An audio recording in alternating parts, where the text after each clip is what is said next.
Hello friends, welcome back to my channel. Rehan को मैं क्या जवाब दूं? मुझे कुछ समझ नहीं आ रहा है। उसने मुझे मुश्किल में डाल दिया है। मैंने दूसरी शादी नहीं करना चाहती, पर वो है कि मेरे पीछे ही पड़ गया है। मुझसे शादी करना चाहता है। मैं दोबारा उन दर्दों को सहन नहीं करना चाहती जो मैं पहले सहन कर चुकी हूँ। अब सब ठीक ठाक चल रहा है। मेरी ज़िंदगी सही दिशा में चल रही है। मैं खुश हूँ और मेरी बेटी भी है।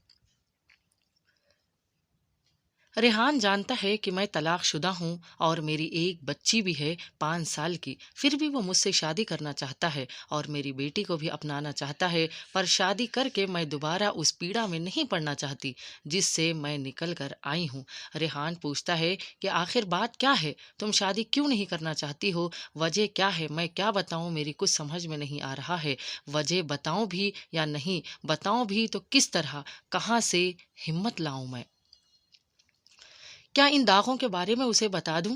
दाग, हाँ, ये दाग जो मिटने का नाम ही नहीं ले रहे हैं। अब तक के ये दाग दहक रहे हैं यहाँ मेरे सीने में। मैं पहले भी शादी नहीं करना चाहती थी इन्हीं दागों के चलते, पर मेरी अम्मी नहीं मानी, मेरे पीछे ही पड़ गईं। मैं समझती मुझे समझाती, बेटी शादी के बिना एक औरत अधूरी है, शादी के बगैर उसकी ज़िंदगी जहन्नुम बन जाती है। तू शादी कर ले, तेरे दोनों भाइयों का क्या भरोसा, तुझे कब तक सहारा देंगे? अभी तेरे भाइयों का मिजाज बढ़िया है, आगे चलकर वो भी तुझे बोझ समझने लगेंगे। उस वक्त मैं अम्मी का ध्यान दागों की ओर दिलाते हुए कहती, अम्मी इन दागों का क्या करूं? मैं ये तो मिटाने का नाम ही नहीं लेते, ऊपर से दहकने लगते हैं। अब समय समय पर फिर भी आप कहती हैं कि मैं शादी कर लूं।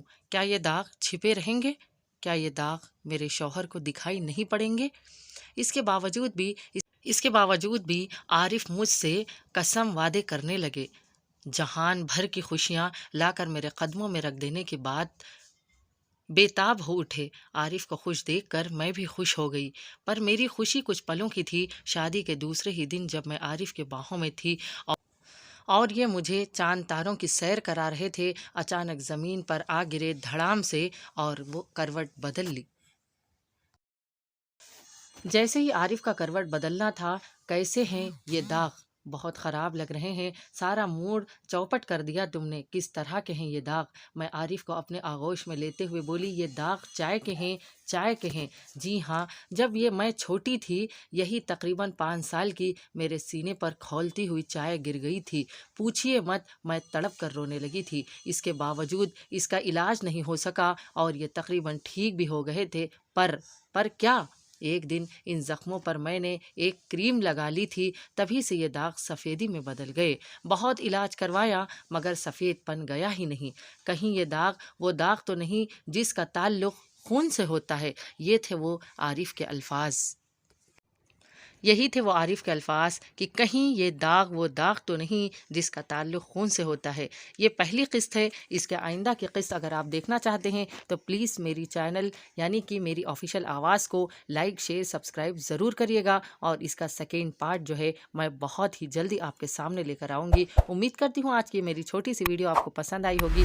फिर मिलती हूँ एक नई वीडियो के साथ। जब तक आप अपना ख्याल रखें।